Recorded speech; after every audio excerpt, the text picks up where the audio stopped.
क्या आपने कभी गौर किया है कि कुछ ऐप्स और प्रोडक्ट्स हमें बार बार इस्तेमाल करने पर मजबूर कर देते हैं? जैसे इंस्टाग्राम, यूट्यूब, व्हाट्सएप। हम चाहकर भी इन्हें छोड़ नहीं पाते। ऐसा क्यों होता है? इसके पीछे एक गहरी साइकोलॉजी काम करती है, जिसे नियर ईयल ने अपनी किताब हुक्ड कैसे हैबिट फॉर्मिंग प्रोडक्ट्स बनाए में विस्तार से समझाया है। ये किताब बताती है कि कैसे कंपनियां हमारे दिमाग की आदतें बनाकर हमें उनके प्रोडक्ट्स का आदी बना देती हैं। इस वीडियो में हम इस किताब का सार समझेंगे और जानेंगे कि हुक मॉडल कैसे काम करता है, जिससे कोई भी प्रोडक्ट इतना एडिक्टिव हो सकता है कि लोग उसे बार बार इस्तेमाल करें। एनियर एयल बताते हैं कि किसी भी प्रोडक्ट को हमारी आदत बनाने के लिए 4 चरणों से गुजरना पड़ता है: ट्रिगर, एक्शन, वेरिएबल रिवॉर्ड और इन्वेस्टमेंट। सबसे पहला स्टेप है ट्रिगर, जो हमें किसी चीज़ को करने के लिए प्रेरित करता है। ट्रिगर 2 प्रकार के होते हैं, बाहरी और आंतरिक। बाहरी ट्रिगर्स वे होते हैं जो हमारे आसपास की दुनिया से आते हैं, जैसे नोटिफिकेशन, ईमेल, विज्ञापन या किसी दोस्त का मैसेज। वहीं आंतरिक ट्रिगर्स हमारी भावनाओं से जुड़े होते हैं, जैसे बोरियत, अकेलापन, खुशी या तनाव। उदाहरण के लिए, जब हम अकेला महसूस करते हैं तो हमारा दिमाग इंस्टाग्राम खोलने के लिए प्रेरित होता है। कंपनियां हमारे इन इमोशनल ट्रिगर्स को बारीकी से समझती हैं और हमारे व्यवहार को इस तरह ढालती हैं कि हम बार बार उनके प्रोडक्ट्स की ओर आकर्षित हों। ट्रिगर के बाद आता है एक्शन, यानी वह गतिविधि जिसे हम ट्रिगर के बाद करते हैं। जब भी कोई प्रोडक्ट हमारी किसी ज़रूरत को पूरा करने के लिए तैयार होता है, तो हम उसे इस्तेमाल करने के लिए कोई छोटा सा कदम उठाते हैं। यह एक्शन जितना आसान होगा, उतना ही जल्दी हम उसे अपनाएंगे।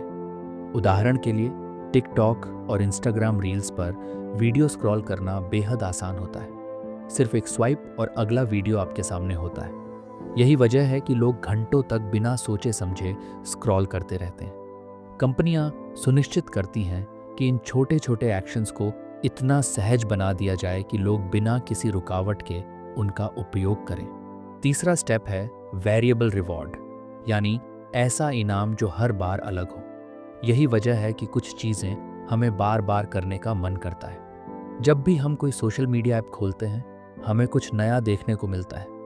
कभी कोई मज़ेदार पोस्ट, कभी कोई वायरल वीडियो या कोई इंटरेस्टिंग कमेंट।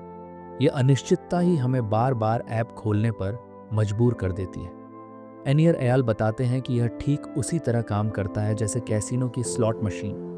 जब आप लीवर खींचते हैं तो आपको नहीं पता होता कि आपको इनाम मिलेगा या नहीं, और यही सस्पेंस आपको बार बार खेलने पर मजबूर करता है। सोशल मीडिया और गेमिंग कंपनियां इस रणनीति का पूरा फायदा उठाती हैं। वे हमारे दिमाग को इस तरह प्रशिक्षित करती हैं कि हम उनके प्लेटफॉर्म्स से जुड़े रहें। अब आता है इन्वेस्टमेंट, जो हमें किसी प्लेटफॉर्म से और गहराई से जोड़ता है। जब हम किसी ऐप में अपना समय, मेहनत या पैसा लगाते हैं तो हम उससे और जुड़ जाते हैं। उदाहरण के लिए, जब आप इंस्टाग्राम पर पोस्ट डालते हैं तो आपको उम्मीद रहती है कि लोग उसे लाइक और कमेंट करेंगे।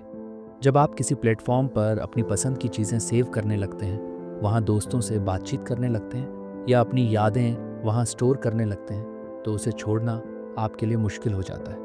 व्हाट्सएप और फेसबुक का भी यही मेथड है। जब हम इन पर अपनी चैट, फोटो और डेटा सेव करते हैं तो हमें उन्हें छोड़ना कठिन लगता है।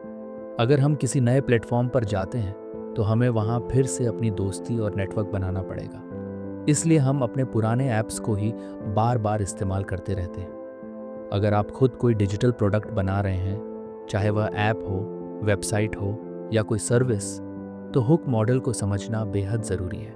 ये मॉडल बताता है कि यूज़र को किसी प्रोडक्ट से जोड़ने और लंबे समय तक बनाए रखने के लिए 4 चीज़ें ज़रूरी हैं: सही ट्रिगर, आसान एक्शन, दिलचस्प रिवॉर्ड और यूज़र की इन्वेस्टमेंट। जब ये चारों चीज़ें सही तरीके से इस्तेमाल की जाती हैं तो कोई भी प्रोडक्ट लोगों की ज़िंदगी का हिस्सा बन सकता है। ये किताब न सिर्फ ये बताती है कि कंपनियां हमें कैसे हुक करती हैं, बल्कि यह भी सिखाती है कि हम खुद को इस जाल से कैसे बचा सकते हैं। अब जब आप जानते हैं कि आपके डिजिटल आदतों के पीछे एक साइकोलॉजिकल मेथड है, तो अगली बार जब आप किसी ऐप पर ज़्यादा समय बिताएं तो खुद से पूछें, क्या मैं सच में इसे इस्तेमाल करना चाहता हूँ या यह किसी हुक मॉडल का हिस्सा है। अगर आप खुद एक बिजनेस शुरू कर रहे हैं तो ये किताब आपको यह सिखाएगी कि कैसे आप अपने प्रोडक्ट को इतना एंगेजिंग बना सकते हैं कि लोग उसे खुद ब खुद इस्तेमाल करें। सही स्ट्रेटजी के साथ आप भी एक ऐसा प्रोडक्ट बना सकते हैं जो लोगों की डेली लाइफ का हिस्सा बन जाए। अगर आपको यह समरी पसंद आई तो इसे लाइक करें और अपने दोस्तों के साथ शेयर करें। साथ ही अगर आप चाहते हैं कि हम ऐसी और किताबों की समरी आपके लिए लाएं तो कमेंट में बताएं। मिलते हैं अगले वीडियो में।